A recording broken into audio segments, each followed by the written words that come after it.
Ang Ginoo manaa kaninyo. Tinuttugigan sa Ebanghelyo sumala ni San Mateo.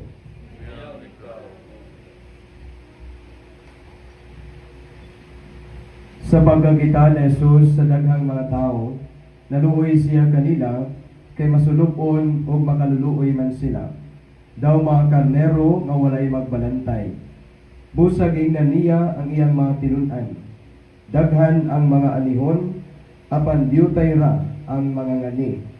Busa pag-ampo kamo sa tag-iya sa anihon, aron magpadala siya dugang pang mamumuo nga moani niini. Gitigom ni Jesus ang iyang napulog duha ka tinunan, ug yatagan sila gahom sa pagingilin sa mga daotang espiritu o sa pag-ayo sa tanang sakit o balatian. Ang mga ngalan sa napulog duha ka mga apostoles mao kini. Ang una si Simon nga ginganlag Pedro ug ang iyang igsuon nga si Andres. Si Santiago ug ang iyang igsuon nga si Andres. Si Santiago ug ang iyang igsuon nga si Juan, mga anak ni Zebedeo. Si Felipe ug si Bartolome, si Tomas ug si Mateo, ang kubrador sa buhis. Si Santiago ang anak ni Alfeo ug si Tadeo. Si Simon ang patriota ug si Judas Iscariote ang nagbudhi kang Jesus. Kining napulog duha gipadala ni Jesus uban niining mga pahimangno. Ayaw kamo pag-adto sa kayutaan sa mga dili Hudiyo, ni bisan unsang lungsod sa Samaria. Adto hinuon ninyo ang nangawala nga mga karnero sa nasod sa Israel. Lakaw kamo ug isangyaw ang gingharian sa Dios. Ayuhan ninyo ang mga masakiton, banhawa ang mga minatay, hinlui ang mga sanlahon, ug ambuga ang mga yawa. Nakadawat kamo nga walay bayad, busa panghatag kamo nga walay pagpangayog bayad. Ang Ebanghelyo sa Ginoo. Palihog manlingkod, makadali. Mga kaigsunan ko ni Kristo, maayong gabi kaninyong tanan. Good evening. Katong iagi nga Biyernes, last Friday, ang Tibuok Simbahan nagsaulog sa solemnidad sa Sagrado Corazon de Jesus. Most Sacred Heart. Mga kaigsunan ko ni Kristo, ang mga ladawan o imahin sa Sagrado Corazon de Jesus.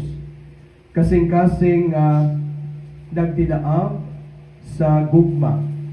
Kasing-kasing nga manuluyon. Kasing-kasing nga anda magsakripisyo alang sa iyang gihigugma.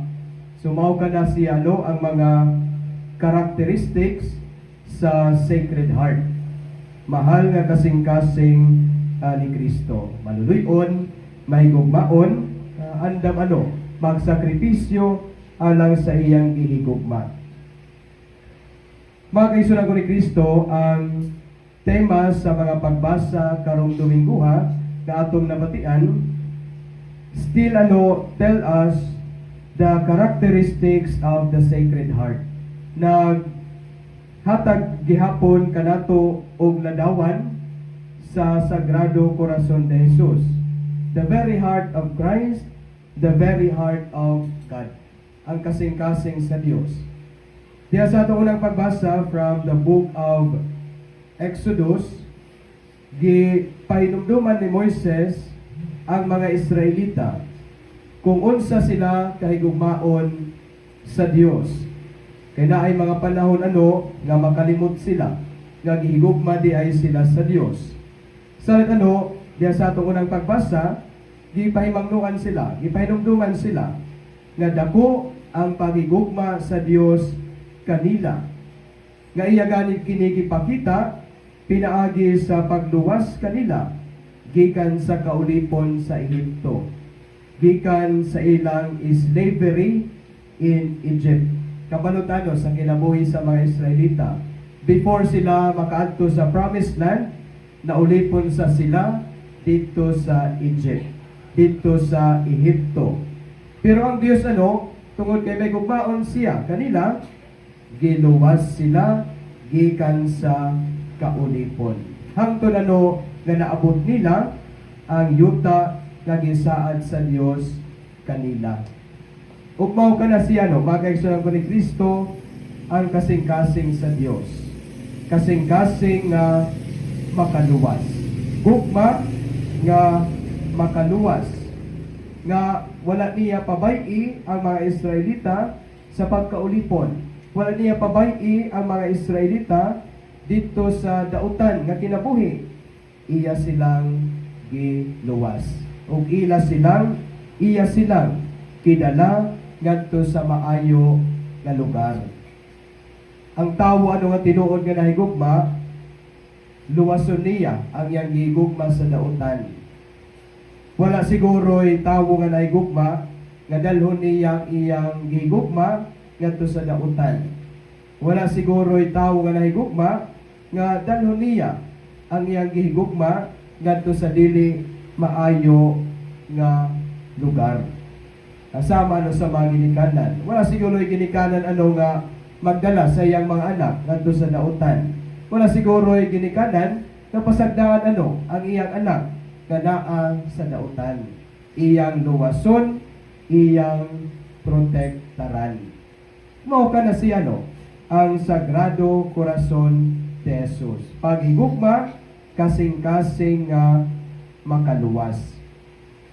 Diya sa atong ikaduha nga pagbasa from the letter of St. Paul to the Romans, nagingon dito si St. Paul nga tungod sa dako nga paghigugma sa Dios kanato, nahimo niya nga mag-antos, magsakit, magpakamatay dito sa krus alang sa iyang gugma kanato. So ang ana kita kay gugmaon sa Dios, nagsakripisyo siya, nagpakamatay siya dito sa krus aron kita maluwas. Sumaw ka na ang kasing-kasing sa Dios, kasing-kasing nga anda magsakripisyo, anda magpakamatay alang sa iyang gihigugma. In our gospel nga atong nabatian, pagtan-aw ni Kristo sa mga tawo nga mga nasaag, pagtan-aw niya sa mga tawo nga murag karnero nga walay magbalantay, naluoy siya. Ang kasing-kasing sa Dios maluluyon. Ang kasing-kasing ni Kristo maluluyon. Tinuod nga ang kasing-kasing sa Dios maluluyon. Tungod kay bisag unsa kita ka makasasala, pasayloon kita niya. Bisag unsa kita kabadlungon, tagaan kita niya og daghan nga tsansa. Tagaan kita niya og daghan nga gayon nga mabag-o ang atong kinabuhi. Imagine nato magkaigsunan ko ni Kristo kun dili maluluyon ang atong Dios. The moment kita nga makasala, silutan kita niya dayon. Siguro wala na kita dinhi karon. Tungod kay sa daghan nga gayon nga kita nagpakasala, sa daghan nga gayon nga kita wala mosunod sa iyang mga sugo. Kung dili siya maluluyon, basig wala na ta diri sa kalibutan. Basig gipanlansang na kita sa krus, basig gisilutan na kita. Pero tungod nga maluluyon ang Dios, tagaan kita niya tsansa, tagaan kita niya higayon nga mabag-o ang atong kinabuhi. Tagaan kita niya higayon nga madala kita niya ngadto sa maayo nga lugar. Tagaan kita niya higayon nga kita maluwas gikan sa mga dautan. Towards the last part of the gospel si Kristo gitawag niya nga mga apostoles. Iya gipanganlan gani 12 sila nga mga apostoles. Ug iya silang gi padala pagmisyon. They were sent to do a mission. Unsa man ang mission sa mga apostoles? They have to proclaim the kingdom of God.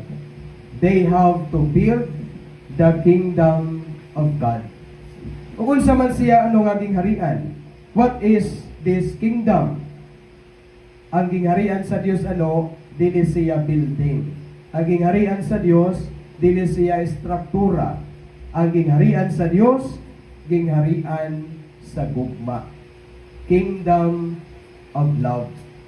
Kung asa na ay paghigugma, naa didto ang gingharian sa Dios. Salit usa sa mga misyon sa mga apostoles sa ilang pag-adto sa lain-laing mga nasod, mao kini siya nga mapurma ang kasing-kasing sa tawo na may sama sa kasing-kasing ni Kristo. Kasing-kasing nga may gugmaon, kasing-kasing nga maluluyon, kasing-kasing nga mapainubon. Ang mga apostoles ang ilang misyon pagtukod sa gingharian sa Dios, gingharian sa paghigugma. O kung kini matukod na nila, mao kini ang mga tawo nga ang kasing-kasing sama sa kasing-kasing ni Kristo. May gugmaon, mapinasayloon, na ay pagpasensya, maintindihon, mapaangbiton. Mao kini ang timailhan nga natukod na ang gingharian sa Dios. Kung naay paghigugma, kung naay pagkaiusa, naay pagpasayloay, naay pagpaangbitay, naay pag-intindi sa matag usa. Natukod na ang gingharian sa Dios kung naa kining mga timailhan. Unya ang mga apostoles, in fact in the other account of the gospel, pagpadala ni Kristo sa mga apostoles, iya silang gitugod. Nga sa ilang pagmisyon, wala sila'y kinahanglan dalhon, bisag unsa. Dili sila magdalag kwarta, dili sila magdalag extra nga sinina, dili sila magdarag sungkod. Wala sila'y dala sa ilang pagmisyon. Unsa man lang ilang dalhon. Ang ilang dala, walay lain kundi ang gugma ni Kristo. Ang ilang dala, walay lain kundi ang kalinaw, pagpasaylo gikan sa Dios. Mao kana ang ilang dala pag-adto nila sa misyon, pagtukod nila sa gingharian sa Dios. Mga kaigsunan ko ni Kristo, tapos na ang panahon sa mga apostoles. Nangamatay na sila dugay na nga panahon. Tuwa na sila sa langit. Pero ang misyon nagpadayon pagihapon. Samtang naapang kalibutan, samtang naapata diri sa kalibutan, padayon ang misyon. Salit kung unsa ang misyon sa mga apostoles, maupod gihapon ang atong misyon. We have to build the kingdom of God. Tuguron nato ang gingharian sa Dios nga mao ang gingharian sa gugma. Kung ang mga apostoles gipadala ni Kristo sa lain-laing mga nasod, naay niabot sa Africa, naay naabot sa India o sa Middle East. Pagsangyaw pagtukod sa gingharian sa Dios, kita nga mga bag-ong apostoles, kita nga naa din ni karon, dili na kita gipadala sa Dios sa lain nga mga nasod, kundi gipadala kita sa Dios kung asa kita. Sa atong pamilya, sa atong gitrabahuan, sa atong pakikimamat, sa atong mga silingan, diha gipadala kita sa Dios pagmisyon. Ug ang atong misyon pagtukod sa gingharian sa Dios. Nga mao ang gingharian sa gugma.